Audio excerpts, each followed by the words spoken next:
Assalamualaikum warahmatullahi wabarakatuh. A'udzu billahi minasyaitonir rajim. Bismillahirrahmanirrahim. Alhamdulillahilladzi yahdina bi taufiqihi wa hidayatihi. Wa asyhadu an la ilaha illallah wahdahu la syarikalah wa asyhadu anna Muhammadan abduhu wa rasuluh. La nabiyya ba'dah, amma ba'd. Pada para mahasiswa yang saya banggakan, dalam kesempatan kali ini saya mengajak kalian untuk memulai pertemuan ini dengan membaca suratul Fatihah bersama, dengan harapan semoga kita senantiasa mendapatkan ilmu yang berkah dan manfaat dari Allah Subhanahu wa taala. Al-Fatihah. A'udzu billahi minasyaitonir rajim. Bismillahirrahmanirrahim. Alhamdulillahirabbil alamin.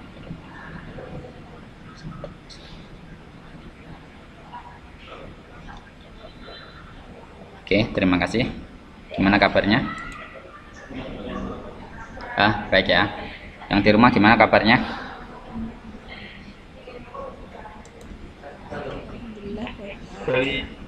Baik ya. Oke. Nah, mengingat beberapa keadaan, termasuk Kudus saat ini naik lagi, ya. Naik lagi menjadi berapa? Level 3 ya. Ya, jadi saat ini kita memang tetap akan melakukan model blended learning. Ya. Cuman saya memang tidak bisa memastikan ya apakah yang datang secara offline ini harus yang sudah vaksinasi atau tidak. Pokoknya sepertinya ono sing offline, ono sing online gitu aja ya. Oke. Tadi materinya sudah di-download semua? Udah? Paham? Paham nggak yang dibaca itu tadi? Nggak paham? Yang di rumah sudah memahami?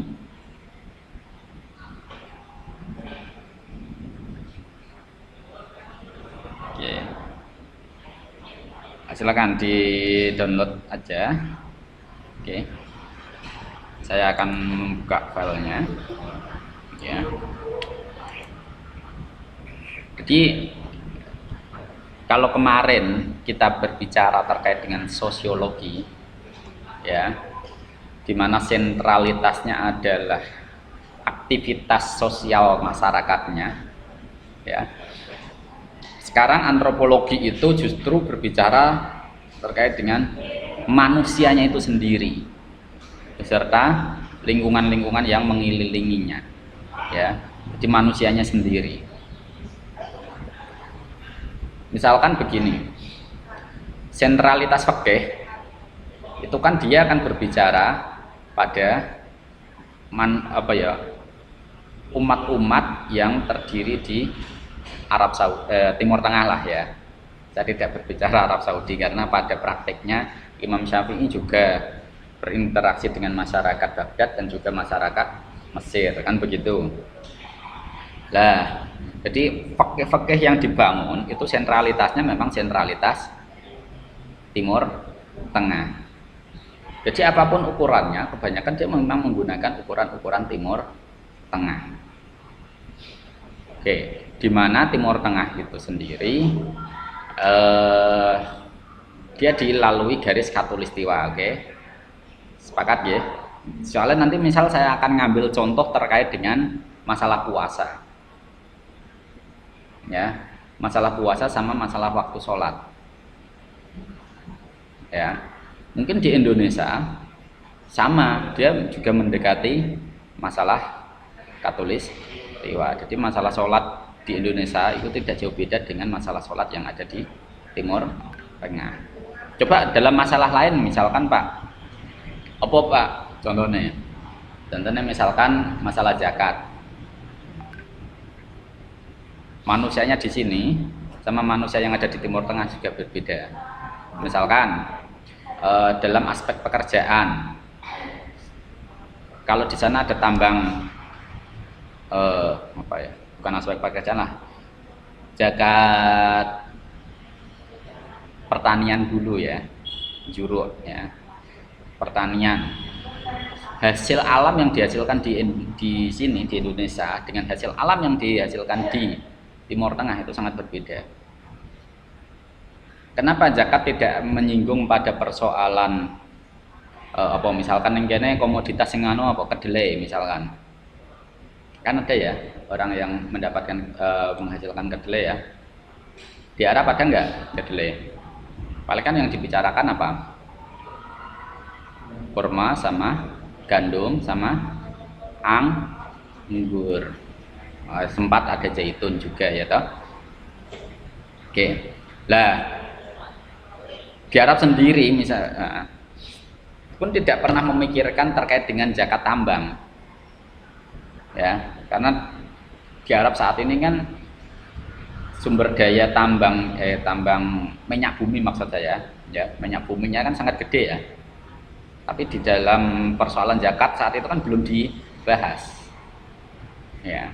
Nah, di situ. Oke. Nah, di situ. Jadi sentralitasnya di situ. Nah, antropologi itu kalau kita menggunakan teorinya Malinowski terus siapa para antropolog ada Malinowski, ada Clifford Geertz, ada siapa lagi kalau yang dari Jogja itu ada Pak Hedi Sriahin Saputra, terus kalau di Jogja itu ada Jogja Undip itu siapa ya, saya kok lupa namanya ya. Nah, itu dia bertolak belakang pada manusianya. Terus teori yang digunakan apa Pak? Sebenarnya dalam teori antropologi itu tidak ada teori baku. Tidak ada teori baku. Karena dia mencoba untuk menggali teori itu dari manusia itu sendiri. Jadi dia melakukan field research and grounded research. Ya, jadi langsung biarkan dia melakukan interaksi dengan masyarakatnya. Jadi kebetulan misalkan kayak Clifford Geertz ya. Clifford Geertz itu kan dia meneliti tentang Islam di Jawa. Nah, dalam bukunya The Religion of Java itu dia kemudian membagi adanya tipologi Islam di Jawa, ada Islam santri, priayi sama abangan. Teori itu dari mana? Tipologi itu karena dia observasi, dia melihat ketika ada sosok muslim. Oh, muslim sing siji iki ya diunggulke. Dimuliakan. Ketika datang banyak orang yang kemudian tunduk, dicium apa jenenge, gampangnya dihormati lah. Ini masuk dalam kemudian dikategorikan sebagai muslim priayi. Ada kalangan santri, dia sebagai orang yang ya gampangnya dia sangat patuh secara beragama, dia patuh ya, bahkan dia nuruti apa yang dikatakan oleh kiainya. Ya, ini namanya muslim santri. Bahkan kehidupannya secara komunal, berkelompok di pesantren misalkan, kan begitu ya. Jadi kalau kelompok-kelompok santri ini kemudian tidak hanya kalau kalangan pesantren ya, misalkan dalam ibu-ibu jamiah atau bapak-bapak jamiah ya, grup-grup jamiah itu masuk di kategori muslim santri. Dari mana dia kok bisa mengkategorikan itu? Apakah ada teori sebelumnya? Tidak, karena memang dia melakukan observasi langsung, dia live in. Ternyata Clifford Geertz ketika melihat sekelompok muslim sholat terus maksiat jalan, mana ya? Sholat oke, ngombe congyang ya oke.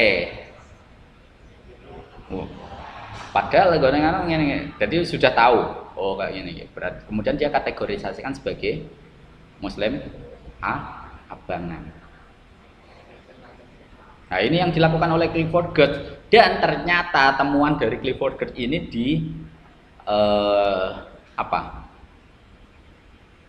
ditiru oleh banyak orang. Oh, kuwi wong abangan, kan ngono ya. Banyak orang kemudian meniru. Begitu. Bahkan ada lagi kalau ini, tapi kalau pemerintah misalkan Pak Harto itu kan pernah membuat istilah nasakom ya. Pernah yang dengar nggak? nasionalis, agamis, dan komunis. Tipologi itu yang kemudian dibentuk oleh pemerintah. Tapi menjadi pertanyaan, apakah yang dilakukan pemerintah saat itu dia mirip apa yang dilakukan oleh Clifford Geertz? Nah, ini pendekatan sudah berbeda ya. Kita fokus lagi ke antropologi. Jadi antropologi itu dia memang melihat manusia itu sendiri berdasarkan pada, ya tidak hanya manusianya, berdasarkan pada sesuatu yang melingkupinya sendirilah, baik dari lingkungannya, kondisi iklimnya, bahkan struktur budayanya, cara berpikirnya, bahkan taraf kehidupannya, itu diukur semua itu. Ya. Paham ya? Jadi antropologi itu, jadi sentralitasnya dalam manusianya sendiri, bukan pada interaksinya. Ya, pada manusia itu apa saja, ya termasuk tadi mencakup gaya hidup, pola berpikir, ya, iklim yang dialami mereka, terus apa lagi, tradisi sosial, terus konstruk sosial. Nah itu menyangkut seluruh kehidupan manusia lebih umum. Nah itu. Lah, contohnya ini. Oh, tadi saya sempat menyinggung masalah sholat. Kita masuk ke fikih ya ini. Kita masuk ke fikih. Bagaimana ini? Nenggone sholat itu kan kalau berdasarkan Quran itu kan hanya aqimi sholat ali dulu kisamsi ila ghasaqil laili. Ya, sampai jadi di situ ada 3 hal. Yang pertama itu munculnya fajar tadi. Oke. Terus yang kedua ada apa? Lengsernya srengenge apa ya? Condongnya matahari kan gitu ke arah barat sedikit. Terus ambles, hanya 3 itu waktu itu. Sementara kayak waktu asar dan waktu isya ini masih dipertanyakan. Nah, kalau kita berdasarkan teks Al-Quran, tetapi oleh hadis kemudian itu dijabarkan kembali. Ternyata ada waktu asar, ya, waktu asar. Makanya ada kelompok yang melakukan istilahnya apa ya, sholat waktu telu. Itu ono. Nah, nanti kalau kalian mau meneliti tentang pola keberagamaan seorang, itu ono pengikut sholat waktu telu. Ning Jawa iki ya ana, dadi salate mung 3 waktu tok. Di Syiah juga ada. Tapi Syiah itu dia modelnya salatnya dijamak. Zuhur karo asar, maghrib karo isya, sekalipun dia tidak melakukan bepergian, tidak musafir. Nah, kan gitu. Jadi karena teks itulah yang kemudian memunculkan ada muslim waktu telu. Terus apa nih? Nah,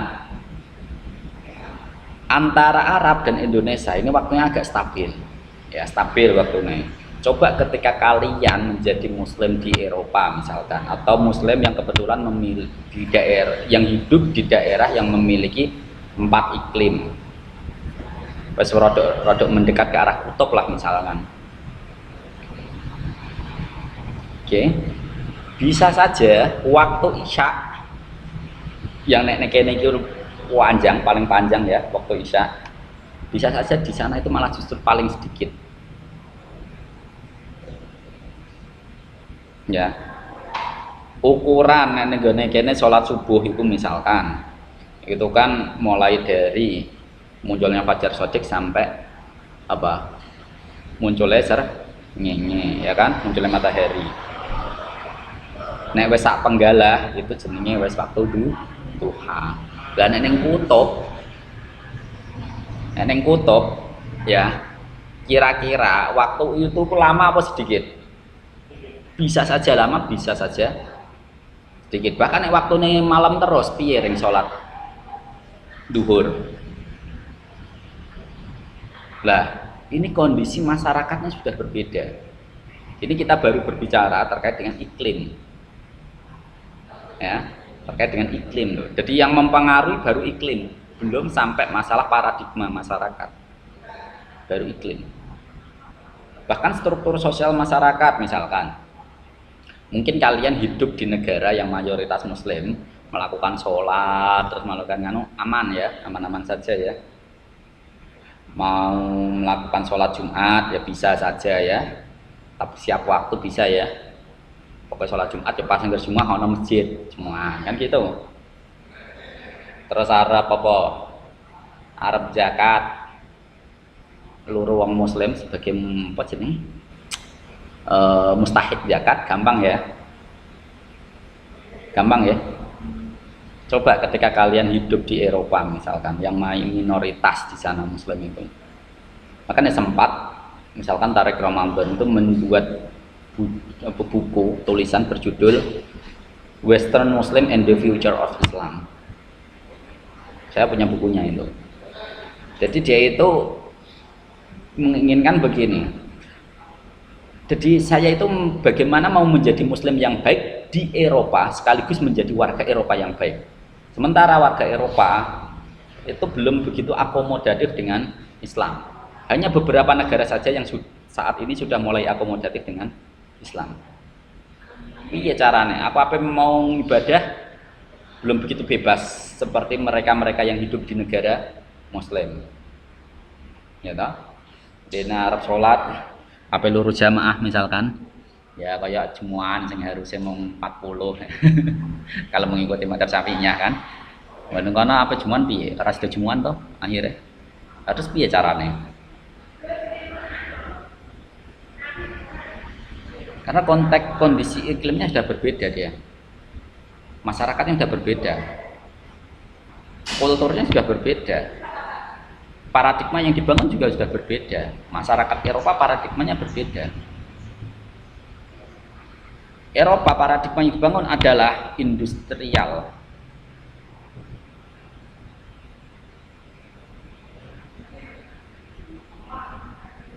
Industri sekarang. Jadi ya kita juga harus membentuk bagaimana saya harus melakukan aplikasi zakat tadi. Zakatnya tidak lagi agraris, harus berparadigma industrial. Jadi barangkali mungkin di Eropa tidak berlaku macam zakat apa jenis juro tanduran.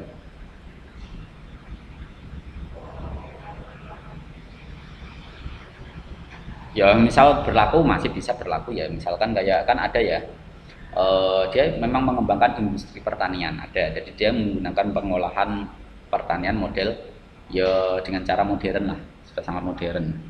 Tidak lagi menggunakan sapi, tidak lagi menggunakan yang Indonesia ini sudah mulai marak seperti itu ya. Nah terus piye iku carane? Nah ini yang perlu dipikirkan. Mungkin kalau kalian di Indonesia nggak terlalu mengalami masalah itu. Pernah terjadi misalkan kayak siapa? Fatimah Mernissi atau siapa itu yang pernah menjadi imam sholat Jumat di Amerika. Saya lupa persis namanya siapa ya. Fatimah Mernissi atau siapa itu? Ya. Karena kebetulan apa? Dia menjadi dosen di situ. Sementara muridnya itu orang-orang baru. Dalam arti secara keagamaan, secara keilmuan lebih luas dosennya tadi. Dosennya perempuan kebetulan.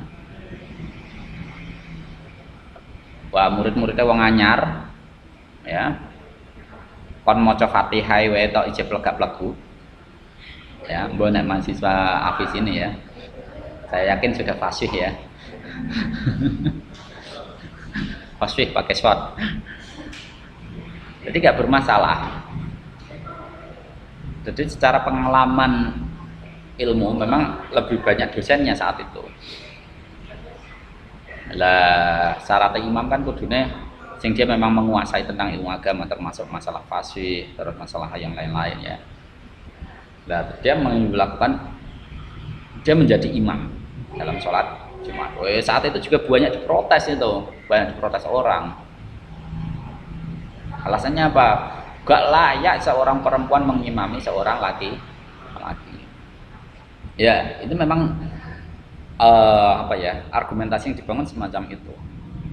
Tapi menurut beliau Khatib Al-Marnisi, dia mengatakan, loh selama ini saya mengimami komunitas saya sendiri, dan saya tahu persis bagaimana kualitas dari komunitas saya itu sendiri, dan saya merasa adalah orang yang paling paham tentang masalah agama ini, maka saya yang mengimami. Nah, komentarnya seperti itulah cara Indonesianya.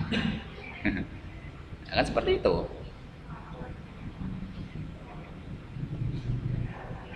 Nah seperti itu dia. Jadi karena memang mereka hidup di negara yang kebetulan manut mayoritas bukan muslim. Nah ini, misalkan Ibrahim Abu Robi juga menggunakan gagasan yang sama. Nah, nanti silakan cari bukunya Ibrahim Abu Robi.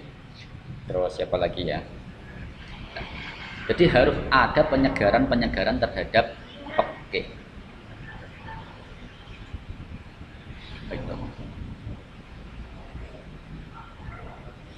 Terkait dengan waktu sholat tadi ya, itu juga terkait dengan waktu puasa. Itu sebenarnya dunia internasional itu sudah punya inisiatif untuk menyatukan waktu. Tapi kenyataannya sampai sekarang belum pada sepakat, karena memang iklimnya sudah berbeda. Mau dijadikan satu waktu. Wong lagi ning Indonesia wae waktune beda kok ya. Ada WIT, WITA, karo WIB. Itu lagi Indonesia. Sementara ning gone narasi Al-Qur'an misalkan, puasa aja mau mulainya harus liru'yatihi. Ya apa? Ru'yatihi itu melihat hilal. Kan begitu. Melihat hilal itu kan hilal itu baru bisa dilihat itu kan ketika posisi tenggelamnya matahari. Di setiap tempat berbeda Cak. Apakah itu kemudian bisa disatukan? Nah ini, saya sempat punya kawan ya, memang dia concern di bidang falak awalnya, tapi setelah itu dia pindah ke hadis. Ya, dia sempat tanya, Pak, kira-kira itu bisa diwujudkan atau tidak? Ternyata jawabannya apa? Wah, rada kangelan mas, tetepan. Kangelan. Wong lagi kita berbicara paradigma untuk menentukan awal bulan saja sudah berbeda. Wes lagi ning Indonesia wae antara NU dan Muhammadiyah sudah berbeda. Belum lagi yang lain. Ini susah untuk menyatukan itu. Kenapa? Ada faktor paradigma tadi. Paradigma masyarakatnya sudah berbeda, maka kita susah untuk menyatukan unifikasi tadi. Penyatuan tadi nggak bisa. Nah, maka dalam hal ini, ketika kita berbicara fikih menggunakan pendekatan antropologi, sentralitasnya sudah berbeda. Ya, sentralitasnya sudah berbeda. Makanya ra iso dipadakno antara fikih sing ning gone Arab karo ning kene. Kita harus menyesuaikan manusianya dulu.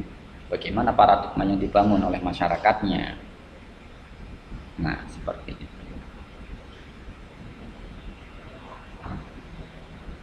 Nah, seperti itulah kira-kira.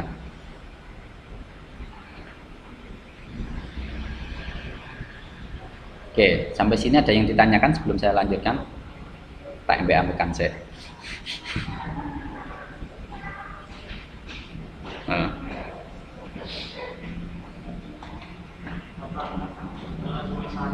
Buka mas, buka dulu. Kalau misalnya kita misalnya di Eropa sana, di Eropa itu kan apa ya namanya? Kalau zakat itu pasti dikasihkan ke fakir miskin namanya. Nah, di sana itu ada fakir, tapi dia non muslim, boleh saja. Zakat yang dia kasihkan. Oke. Nah ini menjadi satu pertanyaan yang menarik ya. Ketika kita hidup di kalangan mereka, kita susah untuk mencari orang yang benar-benar muslim di negara-negara Eropa, terutama negara-negara yang belum belum akomodatif terhadap Islam. Nah, Kalau di Jerman, Belanda itu sudah sangat akomodatif, jadi di sana masih anu. Tapi coba misalkan kalian pergi ke Norwegia atau apa, itu negaranya belum begitu akomodatif. Kalau itu harus mencari orang Islam, Anda harus keluar negeri dulu itu. Atau memang misal Anda dapat pun itu sangat jauh.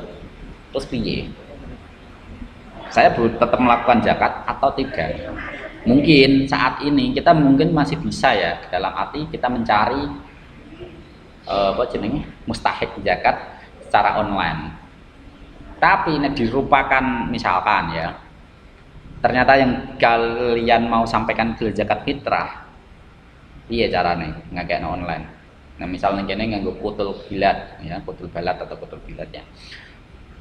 Apa jenis bahan pokok negara itu. Misalkan yang kene kan apa jenenge beras ya, ini kono bobo ya roti, ya, roti atau apa ya wong Eropa itu kan gandum ya.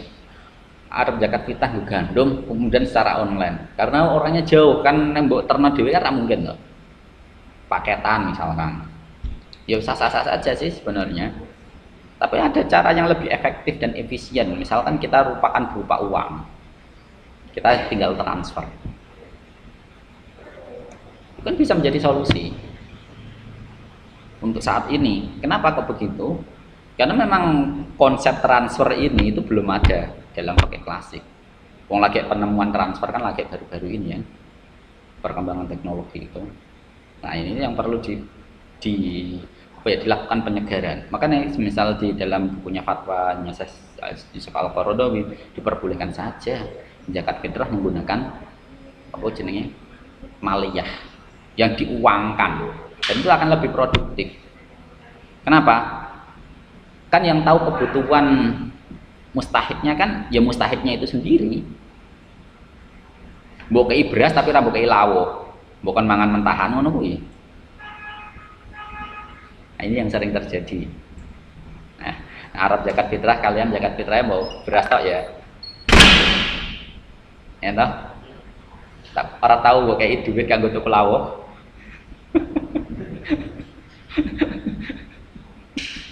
Lah ini makanya saya terkadang ya ketika zakat fitrah ya semisal orang dikei duit ya paling neng ngono ditambahin mie lah ya, mie instan ning ngono yang paling orang nggo lawo, masa dimasak orang di lawo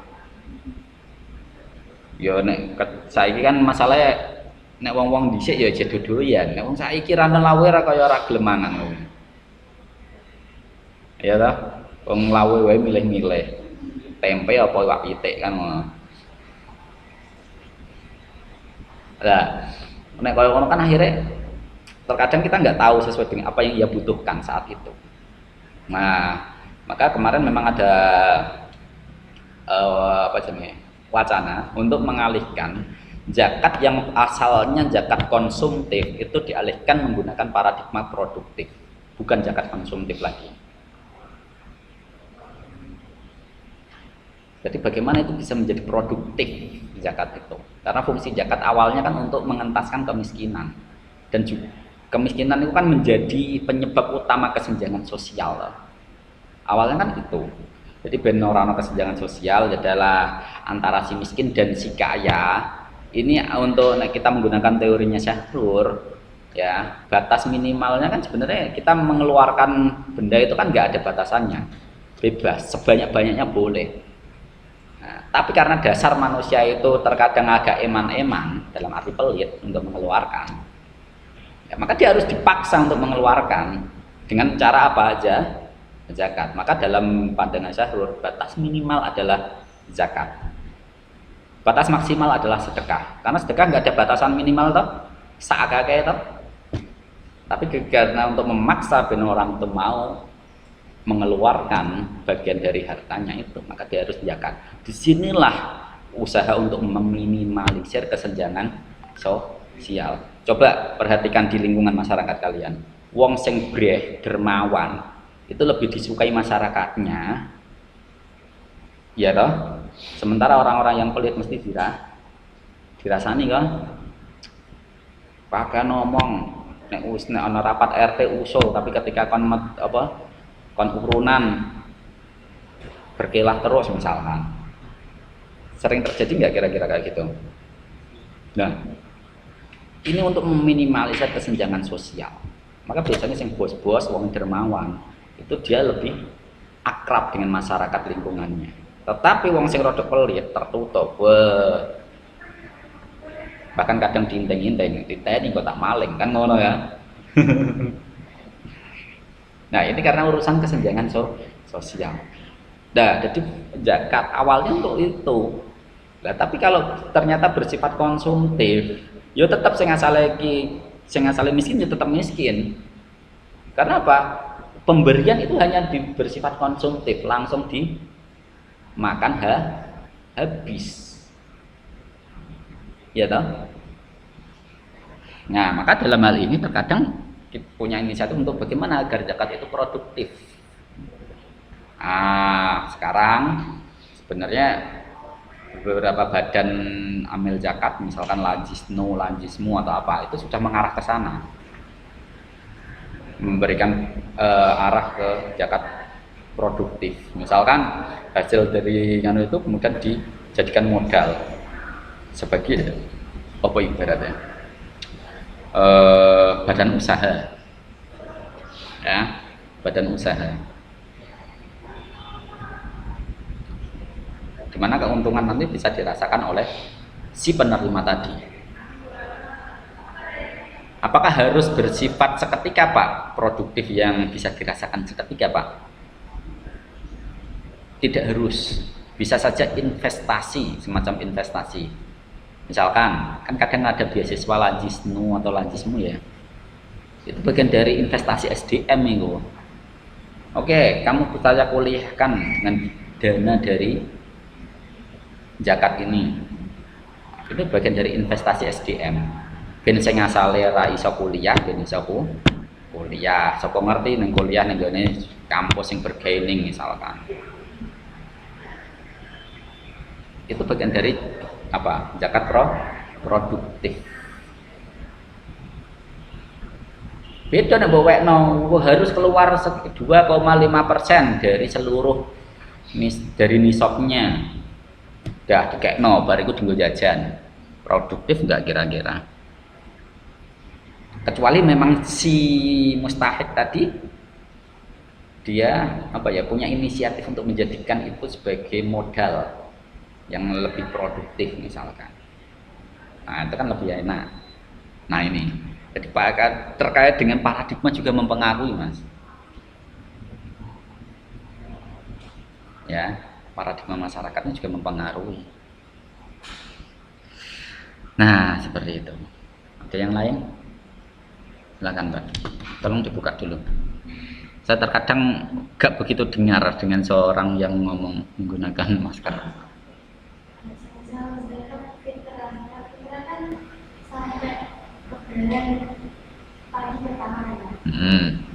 Semisal zakatnya itu kan didapatkan Lajismu gitu. Ya itu kan ditunggu di situ, tidak langsung diberikan. Itu bagaimana? Oke. Nah, sebenarnya begini ya, kalau urusan zakat itu memang ada apa ya, sesuatu yang harus terpenuhi dan ada sesuatu yang tidak harus terpenuhi. Ya, dalam arti rukun-rukun itu harus terpenuhi semuanya. Kalau rukun ya, misalkan kayak zakat fitrah kan memang syarat batas akhirnya itu adalah sholat id ya, sholat id. Batas akhirnya kan di situ. Jadi ikrar ini ya, ikrar ini harus disampaikan sebelum zakat. Awalnya begitu. Tapi kalau itu memang ternyata tidak memungkinkan untuk seketika jadi, seketika sampai, maka kalau menurut saya ya, itu yang penting mustahik sudah tahu kalau saya dapat. Ya. Soalnya repot kalau memang harus seketika barangnya harus diterima dengan dalam waktu kondisi yang terkadang memang menuntut cepat. Nah, itu nggak bisa. Maka ya nanti resikonya kalau memang harus seperti itu, nanti kita nggak akan zakat, akhirnya sedekah kan begitu. Tapi kalau sudah diwakili oleh Lajisnu atau Lajismu lah semacam, Ini memang terkadang ya seorang yang menjadi amil itu harus paham terkait dengan ilmu zakat. Jadi kalau ada orang yang memang menitipkan zakat padanya ya dia harus segera mengambil apa ya, bukan mengambil ya, melaksanakan, maksud saya melaksanakan amanahnya tadi ya, memang harus segera dilaksanakan. Tapi kalau saya, menurut saya kok malah saya lebih cenderung ya, kita tidak menggunakan model barang, karena ya tadi unsur kemanfaatan itu akan lebih digunakan. Manfaat gak kira-kira bukei zakat beras, ternyata dia bakul beras, ya bisa saja dimanfaatkan Pak, nanti kita campur karo dagangane ya ora apa-apa nek ngono. Ya gak apa-apa sih, yang penting ada unsur kemanfaatan itu. Dan kadang misal zakatnya berupa apa ya, nek cara aku nek zakat fitrah ya aja mung beras tok, ditambah ya apa lah lauke tah apa. Begitu Mbak. Ya mungkin jawaban saya tidak memuaskan ya. Pokoknya pada intinya para amil itu harus paham benar tentang ilmu.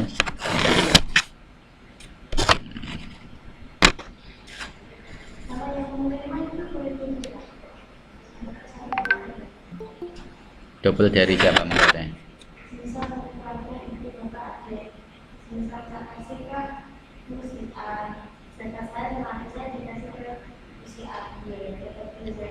Aslinya boleh-boleh saja. Cuman ada hadis Nabi yang menyatakan ya idealnya zakat itu diberikan kepada 3 golongan mustahik. Idealnya seperti itu. Kalau saya biasanya terkadang gini, ben podon tu'e ya, saya campur. Aslinya kan gini, satu zakat, ini zakat saya ya, kemudian saya bagi menjadi 3. Nek 2,5 kilo tak bagi menjadi 3. Saya ngugemi hadis tadi ya, itu kan tu'e mau sitik-sitik Mbak, orang sampai sekilo ya toh, nggak sampai sekilo. Kalau saya berikan utuhan, saya tidak mendapatkan saya tidak mendapatkan anjuran dari hadis tadi yang tadi 3 golongan. Nah, tekniknya itu begini, zakat satu keluarga saya campur semuanya, saya campur ya, saya campur, kemudian saya masukkan kembali dengan bobot yang kira-kira sama. Yang penting kan saya sudah mengeluarkan sekian kilo. Dene kok nanti ternyata pembagiannya, oh ternyata ada orang sekian. Itu tidak harus dibagi sesuai dengan bobot itu. Bisa saja gen roto, ya sitik-sitik. Tapi kan saya sudah mengeluarkan. Contohnya ini, detailnya begini. Keluargamu ono piro Mbak? Misalkan ada dua wae lah ya. Contohnya ben rada gampang hitungnya. Nah, akeh-akeh kok bingung hitungnya. 2. Nah, misal zakat fitrah 2,5 kan 5 kilo ya. Sementara ada 10 orang mustahik. Iki arep mbok bagi tipis rata, pesto ya. Atau mbok bagi sesuai dengan takaran yang ada. Oh, ini takaran yang ada 2,5 ya, 2,5.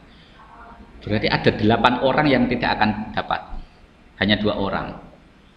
Tapi ben podo mbok bagi setengah. Apa-apa tahu enggak Pak? Ya gak apa-apa aslinya. Karena kamu sendiri kan sudah mengeluarkan sejumlah nisab batas minimalnya tadi. Nah, kalau zakat mal kan nisab. Ya kan? Nisab tadi. Nah, itu gak apa-apa. Tapi terkadang ngono iku ora tega mosok yo ngekei setengah. Yo apa? Kan ngono. Lah carane ya dikumpulno sing akeh. Kumpulno sing akeh. Ya. Carane dikumpulno sing akeh. Nek di keluarga ngono ya.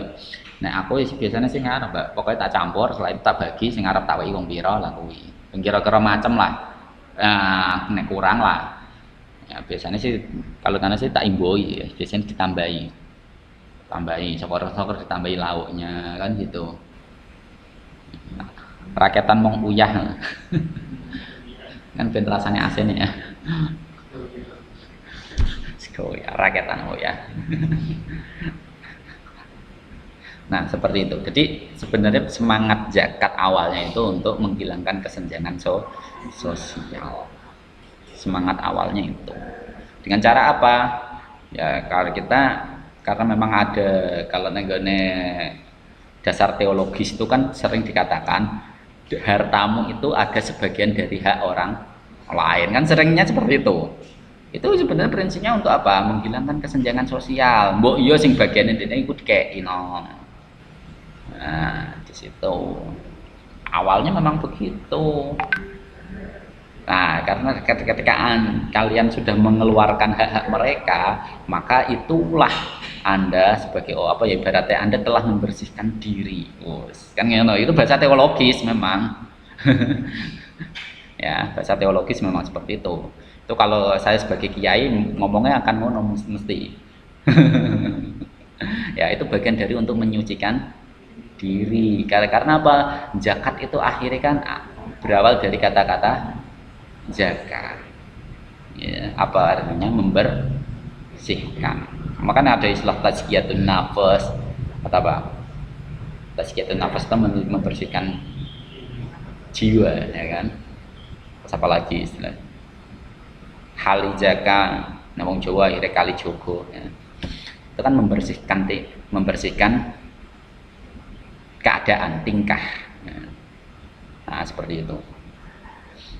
Ya, jadi zakat itu sebenarnya kalau kita menggunakan bahasa-bahasa teologis itu untuk membersihkan diri. Tapi kalau kita berbicara menggunakan selaku akademisi, kita melihatnya yang lain. Kita akan berbicara terkait dengan interaksi sosial, maka itu bagian dari untuk menghilangkan kesenjangan sosial. Jadi untuk membedakan, untuk tidak membedakan antara si kaya dan si miskin. Nah, bahasa teologis ditambahi apa ya jenenge? Di mata Allah itu semuanya sama. Yang membedakan hanya keimanan kan, bukan kekayaan kan? Kenapa? Karena ketika kita berbicara ngomong langsung kekayaan, kesenjangan sosial pasti akan terjadi. Nabi Muhammad sendiri itu dalam perilaku ketika beliau memimpin umat, itu dia mencoba untuk meminimalisir kesenjangan sosial. Ya. Bahkan ketika Nabi dipercaya ya untuk meletakkan batu Hajar Aswad kepada ke posisi semula, itu kan Nabi benorado iri. Semuanya diajak semuanya ya, dengan cara apa? Membentangkan sorbannya, batu ditaruh situ terus angkat bareng-bareng. Itu untuk meminimalisir kesenjangan sosial. Karena tribalisme di Arab saat itu sangat tinggi. Bergain dari kesukuannya itu sangat tinggi. Ya, mungkin orang-orang di sini di Indonesia tidak terlalu dominan masalah tribalisme itu. Maka penyebutan nama seseorang di Jawa itu kan jarang tidak disebut jarang menyebutkan asalnya atau dia dari marga apa. Misalkan namamu siapa Mbak? Siapa? Yasmin. Dari mana asalnya? Hah? Mana? Kaliwungu, Kudus ya. Misalkan Yasmin Al-Qudsi. Tapi ketika dia jarang untuk mengekspos embel-embel Al-Qudsinya itu tadi. Ya, namanya saya Yasmin. Tapi kalau Arab itu harus jelas. Ya. Misalkan kayak Imam Al-Bukhari, itu yang terkenal malah nama kotanya dari Bukhara, bukan nama aslinya.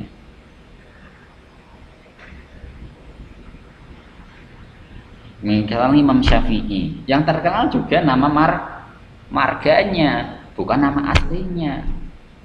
Nama aslinya siapa? Muhammad bin Idris. Ya. Kan itu. Nah, wah mengatakan Hindi ya. Nah di sinilah, jadi tribalisme Arab memang tinggi, beda dengan di sini. Bahkan ketika kita di Indonesia sendiri sudah dinyatakan dengan Sumpah Pemuda bangsa Indonesia, kami berjanji berbahasa satu, bahasa berbangsa satu, bangsa kan begitu kan? Dia menegaskan sebagai bangsa Indonesia. Jadi tidak ada beda-bedanya kan begitu. Jadi Al-Jawi, Al-Bantani, As-Sundawi, Al-Bugisi, Al-Makassari, Al-Padani. Ya, jarang untuk menyebut istilah-istilah itu. Nah, itu beda. Jadi maka dalam hal ini ya di Indonesia memang tradisi kulturnya sudah berbeda dengan kultur di Timur Tengah. Begitu kira-kira. Oke, ada pertanyaan lain? Yang dari online misalkan, yang di rumah masih pada melek toh? Soalnya kameranya pada mati semua ini.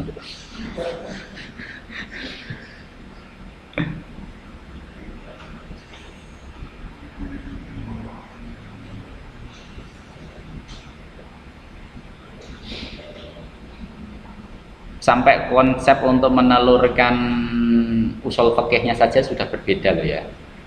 Baik Imam Syafi'i kan hanya mengenal 4 sumber: Quran, hadis, ijma', qiyas. Sementara Abu Hanifah itu ada amalu ahli Madinah. Karena memang amalu ahli Madinah kingan kayak Imam Malik ya, kayak kalau tidak salah. Nah, itu menjadi salah satu landasan dari usul fikihnya. Karena memang konteksnya dia hidup di kota Madinah. Hidup di kota Madinah. Seperti itu. Sampai segitunya. Pokoknya beginilah intinya. Asumsikan saja fikih itu belum final. Ya memang tidak akan pernah final. Kalau sudah final ngapain harus ada majelis bahsul masail, majelis tarjih, dewan hizbah dan yang lain-lain itu. Tidak akan pernah final dan masalah akan selalu muncul. Cuman kita ini dalam melakukan istihad, apakah kita melakukan istihad manhaji ataukah istihad qauli? Ya, kalau istihad qauli itu begini maksudnya. Kita mencari kaul-kaul atau pendapat-pendapat dari ulama. Jadi pencarian seperti itu. Weh, Imam Syafi'i ngomongin ora, kan gitu. Jadi langsung secara eksplisit yang dicari. Kalau tidak ada berarti itu akan tawakuf, mandek. Tapi berbeda ketika kita menggunakan istihad manhaji. Yang digunakan adalah metodenya, bukan pada kaulnya. Kenapa Imam Syafi'i kok kemudian mengalihkan batas minimum syarat sholat Jumat itu dari 4 menjadi 40? Kenapa? Nah, itu yang kalau kita menggunakan istihad manhaji. Kok bisa sampai segitunya? Kenapa? Nah, kita lacak. Nah, itu kalau istihad manhaji. Kalau istihad qauli, ya kita akan hanya berpaku pada neneng qaul qadim 4, neneng qaul jadid 40 kan gitu. Zakat nenggone zaitun pas qaul qadim masih diperbolehkan dan itu menjadi wajib ya, bagian dari buah yang harus dizakati, sementara di qaul jadid tidak. Itu kalau kita menggunakan manhaj qauli. Kalau kita menggunakan manhaji istihad manhaji maksudnya ya, itu kita akan lihat kenapa kok bisa begitu kan ngono. Cek ternyata alurnya begini. Nah, kalau kalian tahu alurnya, oh ternyata nanti kalau kondisinya sudah berbeda di Indonesia, piye caranya? Ini istihad manhaji.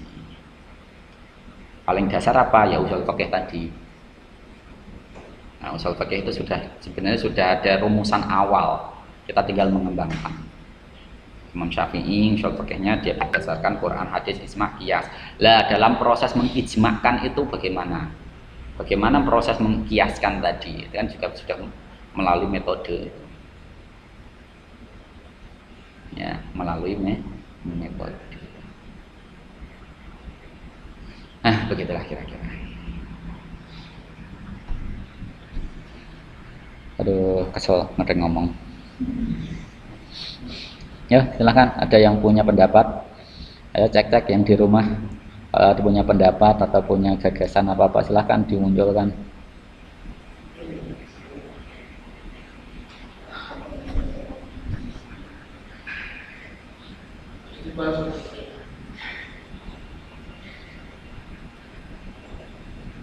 Ayo. Bahkan misalkan konsep perjanjian misalkan. Ya kayak utang piutang. Nah ning gone fikih kan harusnya ada 2 saksi ya. Nek saya kan nggo matere. Piye kuwi? Saya kan materai. Karena apa? Landasannya pada legalitas hukum. Kalau dulu legalitas pengakuan. Karena nanti saksi akan disumpah kan gitu.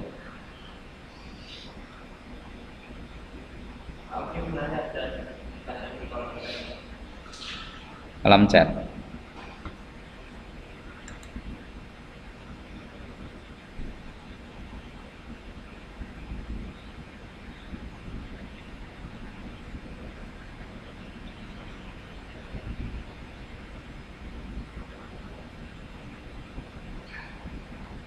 Kita membuat rumah di pasir tersebut ada kotoran kucingnya, tapi tukang kulinya tidak tahu. Kemudian pasir yang ada kotoran tersebut tercampur dengan semen. Kemudian campuran pasir dan semen tersebut dibuat untuk membangun rumah. Lah kalau tidak tahu, ya enak toh. Kalau nggak tahu ya udah, anggap saja nggak ada. Itu karena memang nggak tahu. Orang-orang yang paling nggak apa ya? Kalau memang nggak tahu nggak akan dihukumi. Ya.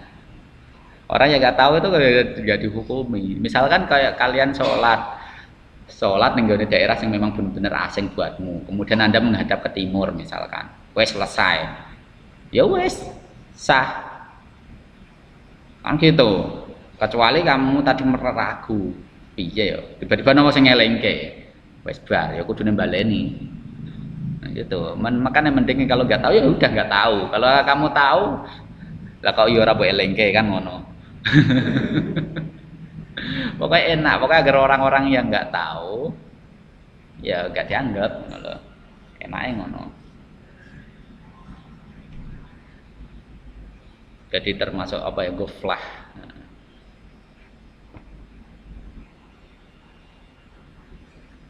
Ya memang nggak tahu ya nggak tahu kan.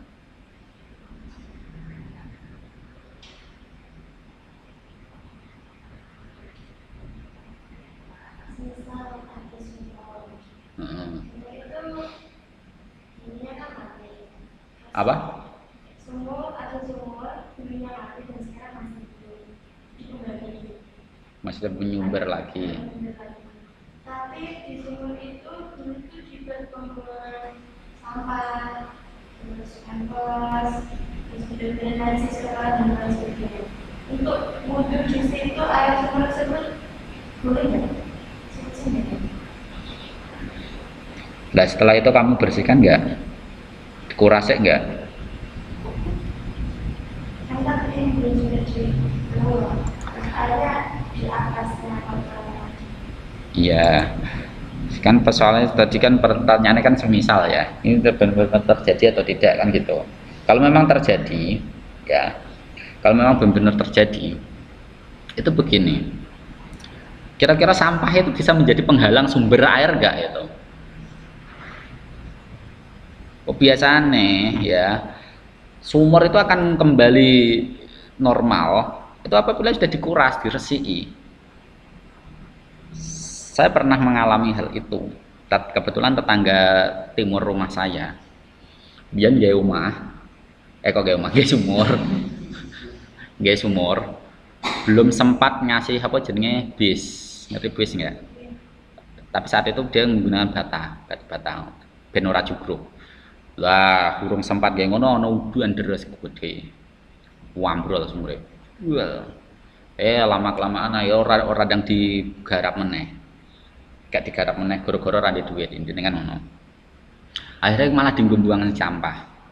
Tapi beberapa tahun kemudian diduduk meneh diresiki. Digali lagi diresiki dan muncul airnya. Juga apa?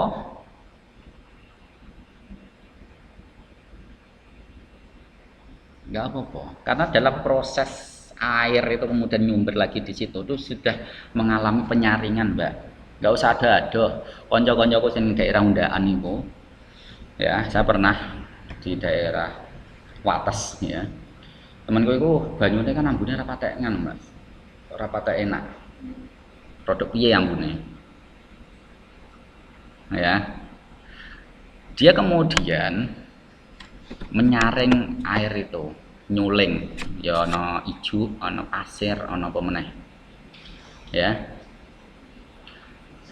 Itu sebenarnya ketika air sudah lewat situ, itu kan sebenarnya sudah tersaring secara alami. Ya gak apa-apa asline.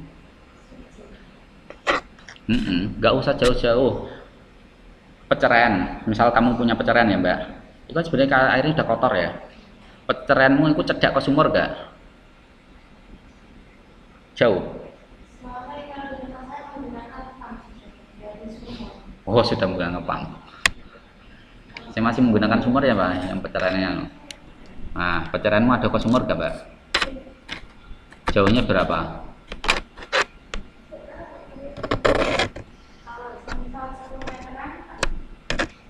Masalah tanah itu dia apa air yang dari peceraian itu ketika apakah dia kemudian ngambang apa jenenge menjadi kubangan terus di situ atau kemudian dia larut dalam tanah kan.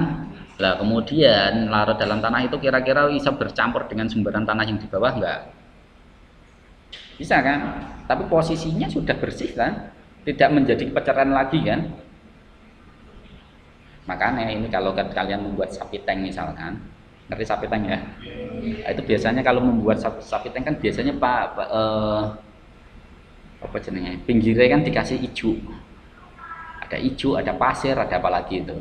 Sebenarnya itu bagian dari untuk menguras apa ya menyaring apabila ada kebocoran sapi tank, airnya tetap bersih.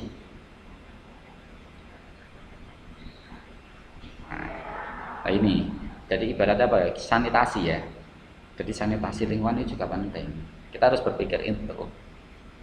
Jadi misalnya tiba-tiba pempas atau apa ya, itu malah justru akan menghambat sumbernya. Biasanya harus memang dibersihkan. Kita berbicara dengan sudah dibersihkan.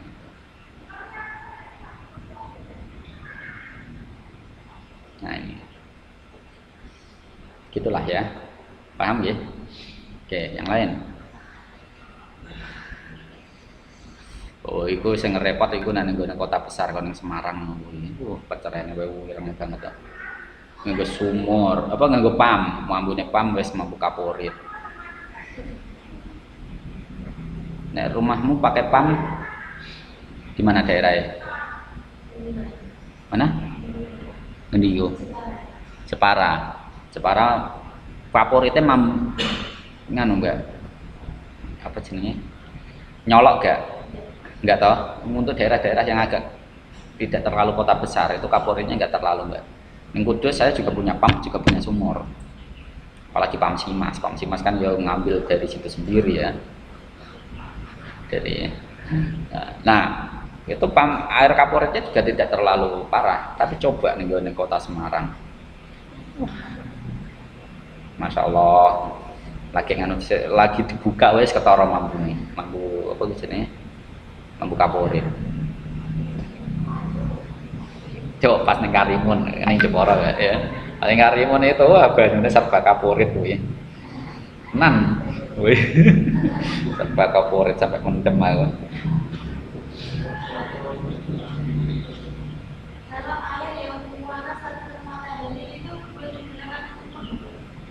Makro musammas, namanya air musammas, makro.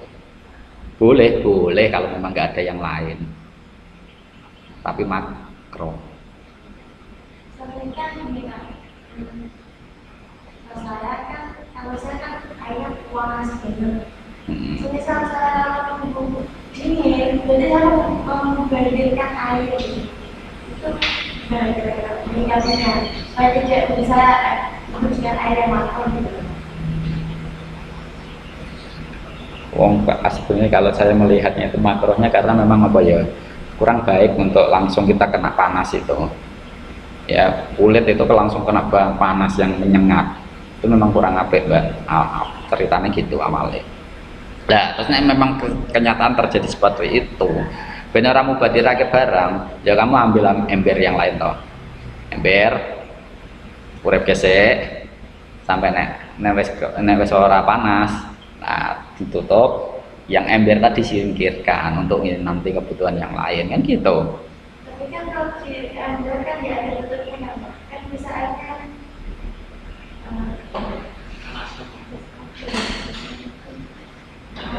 air mustakmal. Loh, kalau kamu nggak buat ngapa-ngapain ya nggak mustakmal. Kan kecilan sama air itu tadi. Nah, gini, air mustakmal ya itu kalau lebih dari 2 kulah tetap bisa digunakan untuk berwudu. Kalau tidak bisa 2 kulah, caranya bisa dienggo wudu. Ya kudune dialirkan.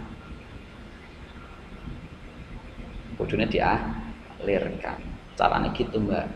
Makanya nek ana air mustakmal, aslinya ya nggak usah kemudian kamu buang nggak kepake atau enggak Pak. Kumpul kesek. Kemudian di model bak mandi, kudune lebih dari 2 kulah. Ini ning Syafi'iyah loh ya.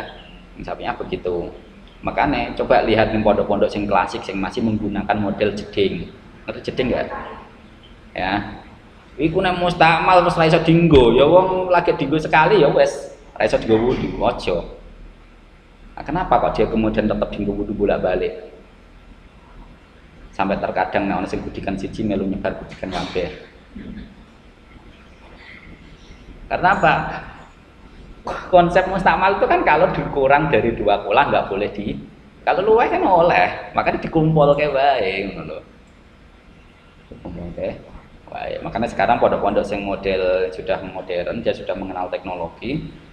Airnya sekarang tidak model jeding, Mbak, model keran untuk meminimalisir penyebaran budik. Itu karena sekali buang, tapi nek menggunakan masih model jeding, masih bisa digunakan berapa kali. Nah, makanya hati-hati ya. Nek sing kulah pondoke jadi model jeding, hati-hati kuwi.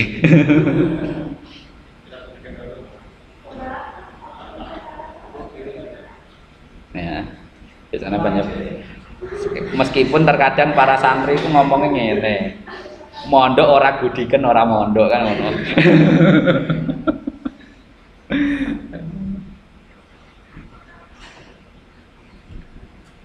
Ya begitulah kira-kira. Ya, ada pertanyaan lain?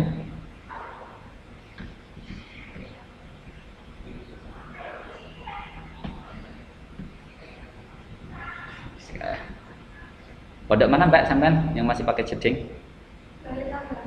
Balik Kambang. Masih pakai jeding ya. Nek umpama ya nek kono. Oh, laundry. Jadi air itu untuk apa? Air itu hanya untuk apa? Untuk wudhu saja. Oh gitu.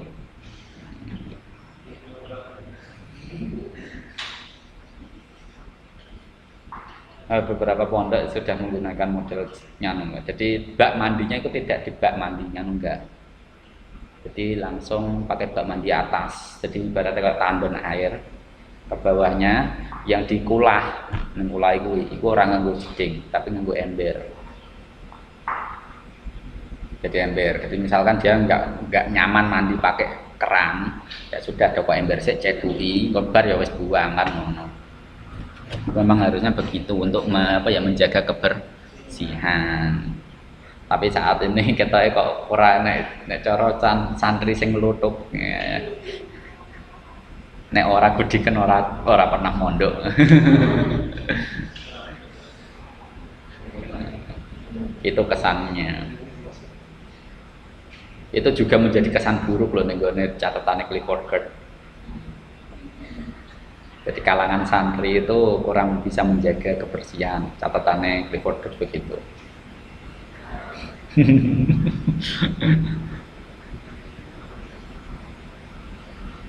Oke, ada yang lain? Cukup? Nah, ada cukup ya sudah. Yang di rumah cukup? Halo, halo, masih bangun? Kita nggak ada suara ini. Oke, kalau sudah ya saya kira cukup lah. Ya, itu yang dapat saya sampaikan terkait dengan apa itu pendekatan antropologi. Ya, dari antropologi itu kita akan berbicara terkait dengan sentralitas manusia. Sentralitas manusia itu meliputi apa Pak? Ya seluruh yang berkaitan dengan kehidupan manusia, mulai dari paradigma, terus taraf ke sosial, taraf kehidupan. Kok koneksi saya langsung terputus? Padahal saya belum memberikan kesimpulan ya. Ya sudah. Nanti biar mereka mendengarkan dari recordingnya, rekamannya. Jadi mencakup seluruh aspek yang berkaitan dengan kehidupan manusia, struktur sosial, taraf kehidupan, bahkan taraf pendidikan, ya tradisi, itu mencakup bagian dari antropologi. Jadi disinilah kita si fikih itu bisa dianggap sebagai bagian dari lokalitas juga bisa dianggap sebagai universalitas juga bisa, apabila itu bisa diterapkan di daerah lain. Nah, kan gitu, itu universal. Ya. Jadi fikih itu ada yang bernilai universal dan ada yang bersifat lokal. Nah, gitu. Lokal itu karena apa? Tidak bisa diterapkan di daerah lain. Nah, itu karena maka dia harus bersifat lokal. Nah, itu. Nah, itulah yang dapat saya sampaikan. Kurang lebihnya saya mohon maaf yang sebesar-besarnya. Nanti biasa tugasnya ya akan diresum terkait dengan pendekatan antropologi dalam kajian fikih. Bagaimana sih? Anda boleh setuju, boleh tidak. Pokoknya saya itu termasuk kelompok-kelompok yang tradisionalis Pak. Pokoknya fikih ya menggunakan manhaj qauliyah Pak. Kalau nggak ada ya udah tidak ada, wakaf aja Pak, tawakuf. Ya silakan. Gak apa-apa. Oke, mari kita akhiri dengan bacaan alhamdulillah bersama. Alhamdulillahirabbil alamin. Akhirul kalam, assalamualaikum warahmatullahi wabarakatuh.